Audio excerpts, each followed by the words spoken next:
Hey everyone, welcome to Aussie Footy Chats, episode 12, Gold Coast Trade Chats. So today I'm going to talk about the Gold Coast Football Club, who they brought in, who they traded, their picks, and free agency. So let's get into it. The Gold Coast Football Club had a successful year this year. It was the first time in their history they played finals. They went on to win the elimination final against Fremantle. And then the following week they went on to lose to Brisbane Lions, which there's no shame in that. But it's the first time in the club's history they actually went into finals. They made the top eight and they won a final. So they've built up a little bit of success. Damien Hardwick sort of built that team up. They got him a couple of years ago and he's worked with this team to build sort of team culture. And they've won a final. They've had a little bit of success and now they're starting to become a club people want to go to. So that's made this trades period interesting for them. And I'll get into who they got. So their star player that they got was Christian Petrarca, who originally played at the Melbourne Football Club. Norm Smith medalist, premiership player. He's about in his, early 30s, like just on 30. In that sort of age gap. And the Melbourne Football Club are going through a rebuild. So they elected to trade their star player. It was a bit of a mutual thing where he probably felt like he wanted to move on too because they've hit the rebuild button.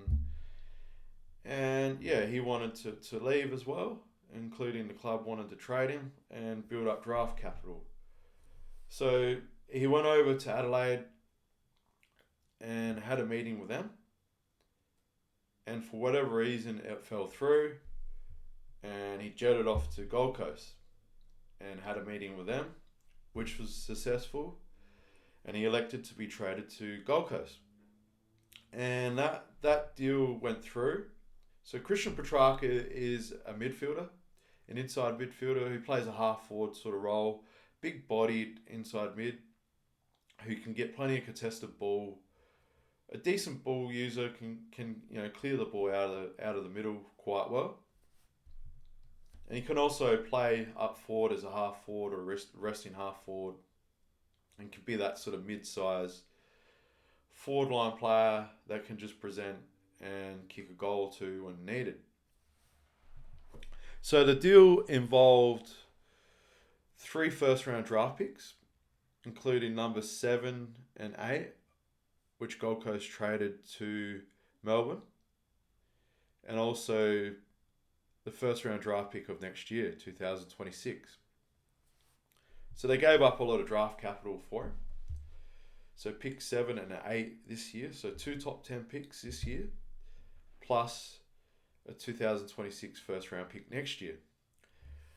Now that may be a pick that is, higher than those other, lower than what they've given up this draft. Assuming that they play finals and have a pretty similar year to they did this year. So probably won't be a top 10 pick. So, and the final deal will see the Demons get picks 7, 8 and 37 this year. And Gold Coast first round pick for next year. And the Suns 2027 third round pick. While the Suns get Petrarca, pick 24, 28 in this year's draft, and Melbourne's 2026 second round pick. So a second round pick they get, and essentially Petrarca, and those other picks in between. Next year's pick will be probably a decent second round pick. So when you think about it, they've got a player plus those picks, bit of a pick swap, including a player. From Gold Coast perspective, it's pretty good. He'll sort of tie in with a few other players. So, they've got a pretty stacked midfield with Matt Rao, Brownlow medalist, Noah Anderson, Tuke Miller, and Bailey Humphries. So Bailey sort of can probably swap. Like Bailey Humphries is ideally a good player to swap in and out of the forward line, probably with Christian Petrarca. Quite similar sort of player. Just, they can swap around. which is pretty cool from a lineup. If you look at all their inside mids, so Matt Rao in inside mid, Beast inside mid, Noah Anderson more of a running mid, Tuke Miller inside mid, Bailey Humphries inside mid.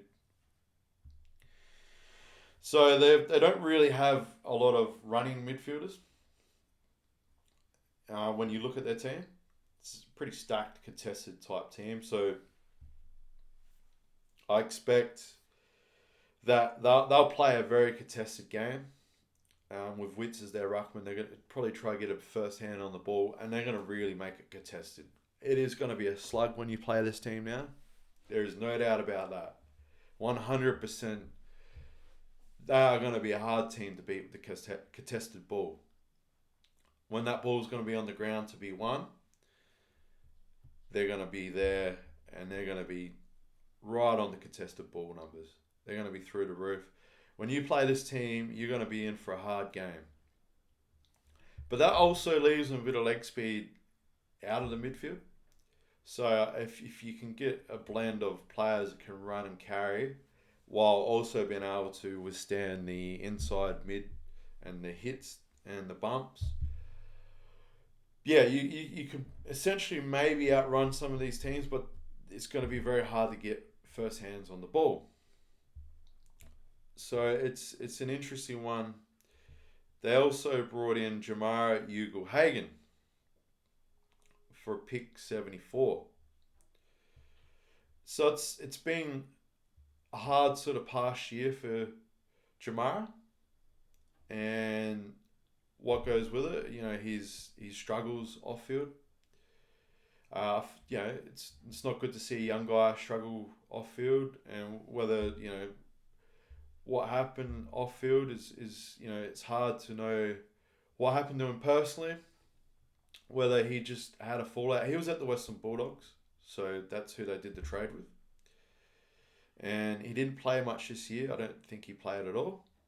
And he struggled with his own personal sort of battles, and just I think whether he had a fallout with the club, I'm not too sure. I don't think he's had a fallout, but he struggled a bit, and I think it's good that he's got a second chance. I'm a man that believes in second chances, and I think he was a number one pick formerly through the academy, I believe, for the Bulldogs. So they gave. It's covering the Bulldogs a bit here, but they did give up a lot to get him originally. And they did the trade to Gold Coast, which they've got the former number one, and they only gave pick 74. So I'll cover that a bit with the Bulldogs. But that's what Gold Coast gave up. Didn't really give up much to get a guy who was a very high draft pick and essentially has a lot of talent. Although he missed football this year through, personal stuff, and his off-field stuff could be questionable sometimes too. We know he may be struggling with stuff, but the social media stuff. But I don't really want to judge the young man, because I think he you don't know what happens behind closed doors, and he just unfortunately probably just sometimes in life he may have been somewhere he didn't want to be after time, and sort of had lost, I guess, a little bit of love for the game, including his own personal issues with mental health, which you can't really criticize the guy on that. So we support that, and we want to look after the players' welfare. And Gold Coast have come in and gave the man a second chance. So I believe that that's a fair thing to do. It would be nice to see him grab this second chance with two hands, like catching the footy. And I'd like the man to go up there and put in the hard work and get back into an AFL side and play a good role for the Gold Coast Football Club. And the AFL world would get on board with that, I'm pretty sure, 100%. So yeah, just shout out to Jamara. I'd love to see you get back and play an AFL, mate. You got a lot of talent. You could tell as a junior, mate, and just shout out to you, mate. Really would like to see you get back in there, and just from a player's perspective, and yeah, just focus on your footy, man, and get out there, just do the running, do all the goal kicking, just keep practicing on their form, hit the gym, hit the weights, and just yeah, I would like the man to enjoy his football, because football's about having fun. So he's left the club and he's looking to do that thing, and I hope that comes back to you, mate. So Jamara is a tall forward. He's he's sort of a key forward, but he's sort of an athletic centre forward that can move up and down the ground and move quite well. So from a Gold Coast perspective, what I did notice in their game with the Brisbane Lions, that they struggled when they moved the ball into their forward line. They had King up forward as their tall forward, and there was a lot of pressure on him because he was the vocal point for their forward line. They didn't really have many other players around. I think Walters wasn't playing. He's another one of their young key forwards. He was in and out of the side. He's still young, developing player. I believe he was in their academy and he was a pretty reasonably high draft pick in previous seasons. So I believe they're going to develop him. And Jamara could come in and play as a key forward as well. So structurally, that will help King. And I also think that goes to what I was saying with how they may be struggling in their forward line and the connection to have another key forward is ideal. So from their list management point of view, they've done quite well. They've got him at pick 74. That's all they had to give out. They got Christian Petrarca. So that's who they've brought in. And yeah, so it's quite interesting. They also, I'll get into who they traded out. So Ben Ainsworth, Connor Buderick, Brendan Ferroni, Sam Flanders, Malcolm Rosa Jr.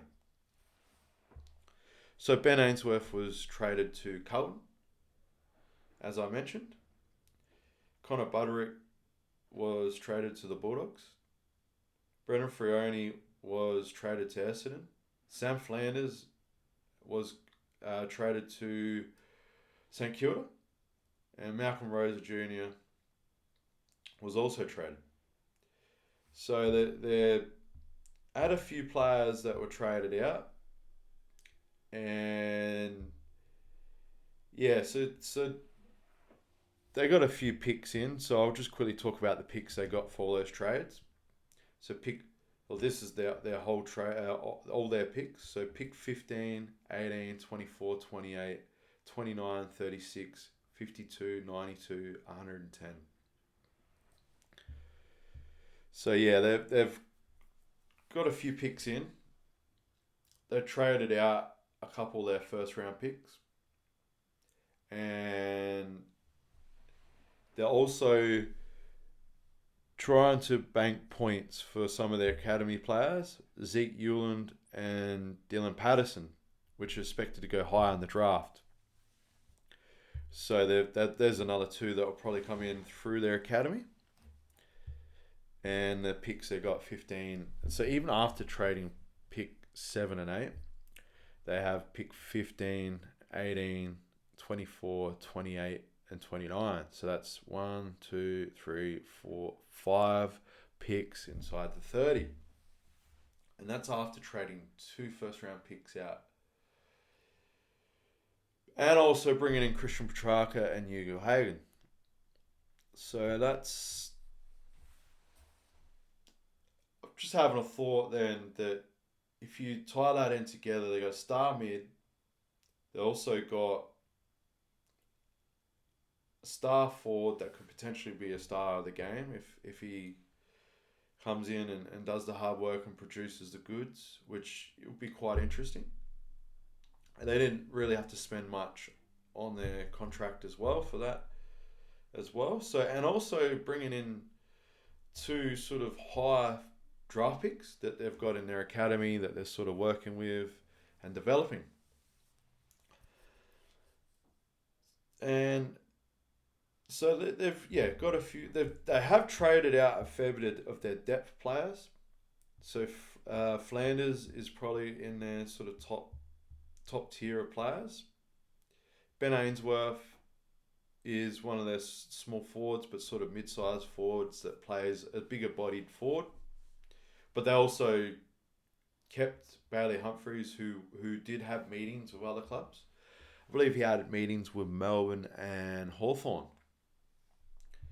So he didn't leave, and he stayed. So he was contracted. So the Gold Coast wanted to keep him.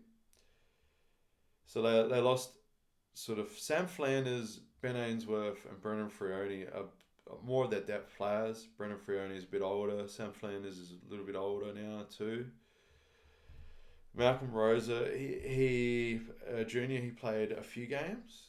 Looked quite dangerous up forward. So it's interesting they let him go. At a time they let some of their small forwards go. Flanders looked good at certain parts, but he's got a bit more money at St Kilda. I'll get into that when I talk about St Kilda. And that sort of is what they've got, their picks, who they brought in.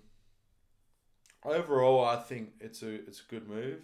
They've got a forward line guy in, a key forward, a star midfielder, but have they got too many inside midfielders? That's to be seen. Are they going to be slow? Are they going to be really good because they've just got first hands of the ball? And are they going to bring in, develop a running midfielder to go in to just add another bow to their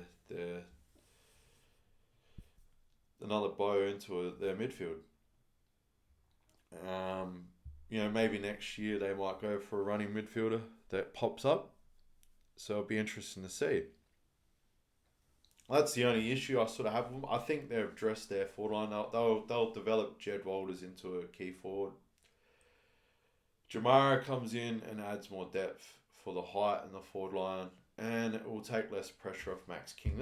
That to me was Gold Coast's biggest issue, and I feel like now they have sorted that out of it. Walters will develop alongside Jamara. There'll be another preseason into their career, and generally another season and another lot of muscle that they put on, which is a harder spot when you're a key forward. So I'll be pretty happy with that. Also just want to cover who they delisted. So I'm just looking at my notes and we'll bring up Gold Coast. So Gold Coast delisted Thomas Berry, Lloyd Johnston, and Alex Sexton. Thomas Berry was sort of a bit of a mixture of player. He played more of an inside mid / sort of a utility type role, bigger than most smaller mids. Not overly big though, and also Sexton is a bit of a running mid. He's older and he's been on the list for a while. Had a reasonably good career there, and he's been delisted, so they've no longer required his services and moved him on. So a lot of depth players that they've got rid of. If you look at all those players, it's a few, but they're bringing in 2 high draft picks through their academy. So so I guess you look at that, and if they can cover those, if those 2 players can be good running players, or they can develop a running midfield type player, they will, they'll do quite well. So they addressed the key forward, got a star mid, and that's what they've gone with, and we'll see where they are next year. I believe they'll do quite good. They're going to be a hard team to beat up there. So yeah, I hope everyone's enjoyed this podcast, and just wanted to say, yeah, how much I appreciate everyone liking and subscribing, and I hope you enjoyed this podcast. And yeah, just the next podcast will be the GWS, Greater Western Sydney. So yeah, have a good week, everyone, and please enjoy, stay safe, and thank you.